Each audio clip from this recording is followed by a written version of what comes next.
It's time to take a look at the highest grossing films in cinemas. This is the box office countdown.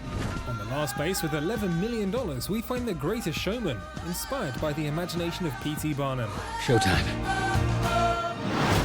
The movie is genuinely open-hearted, inspirational and fun. And it will put a smile on your face. You will remember those songs.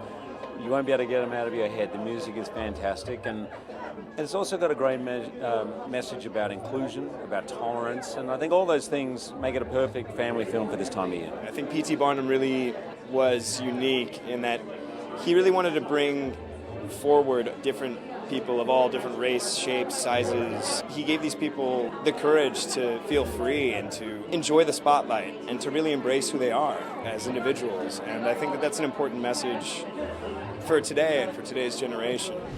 On number 4, bringing in just over $12 million, we find Steven Spielberg's The Post, with acting legends Meryl Streep and Tom Hanks. Do you have the papers? Not yet.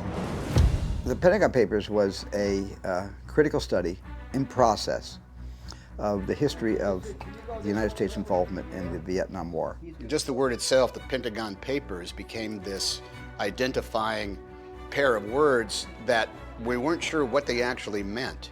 The owner of the paper, the publisher of the paper, Katharine Graham, had to decide if she was willing to jeopardize her family's legacy, the paper, thousands of jobs, if they were shut down. Opening in cinemas last weekend with $15.3 million is Den of Thieves, with Gerard Butler, among others. We got a problem. It's major crime. Get to know your enemy, boys. Every big-time crew has been busted. These are the guys who took them down. On the one hand, it's a very complex heist, which is fascinating to get involved with. But you also follow these characters and their families, and you see the kind of hardships that they go through and how living this kind of life plays on them, and also how human they really are. At the end of the day, they're still trying to have families. They're still trying to live this, to live a regular life in some ways. And it's so efficiently told, that part of the story, that it has a surprising amount of heart and emotion. And then a whole thing going through where you realize the world that you thought you were in is not necessarily the world that you are in. Twists and turns in a way that I've never seen a script like that, with so many surprises. And coming in on the second place with $16.5 million is 12 Strong, about 12 brave men who hunted down the Taliban just after 9/11 on horses. We don't take that city. World Trade Center's just the beginning.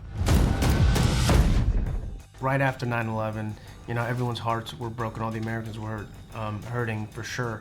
And then these 12 guys, it was a kind of a new tactic to go in and have 12 guys do reconnaissance and then, call in airstrikes or whatnot. It's pretty crazy to have 12 guys leading this charge and taking up the city. The big concern was that there was another attack going to happen.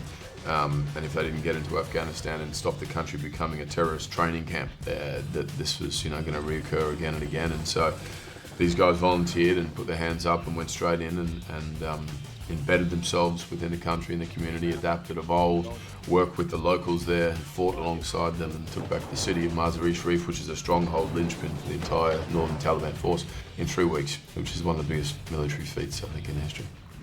And this week's number 1 isn't going anywhere, bringing in just over $20 million to its total of over $316 million. It's Jumanji, Welcome to the Jungle. Jumanji is a board game, and over the decades since the first adventure that you saw in 1995 with Robin Williams, the game has evolved, just sitting on the shelf collecting dust, but it's also a living organism, and it changes with the times. This is a game that needs to be played, and the B-side to that is it knows it needs to be played. So much like with evolution, and much like with our world, much like with dinosaurs, right? Years and years and years later, it will always find a way to be played. She must have electrocuted us, and now we're all oh my God! You better get in there and save her. I'm not gonna get in there. You get in there. I got a backpack on. You don't get in water with a backpack. Everybody knows that.